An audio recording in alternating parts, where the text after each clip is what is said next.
A week closer to the December 31st deadline, Treasury Secretary Timothy Geithner told Bob Schieffer any potential deal will have to include a tax hike on the upper 2% of income earners. There is no way to raise a meaningful amount of revenue relative to the size of our fiscal challenge by just limiting the value of deductions for the wealthiest Americans.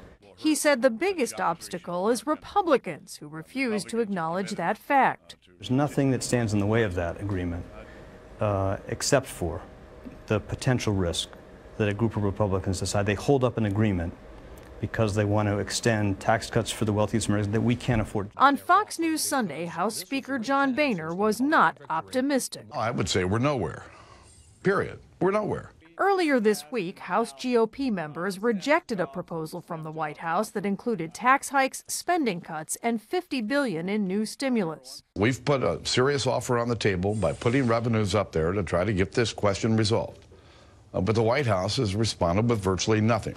If nothing is done and the gridlock continues, about $110 billion in spending cuts and a $500 billion tax increase will automatically start to take effect in 2013.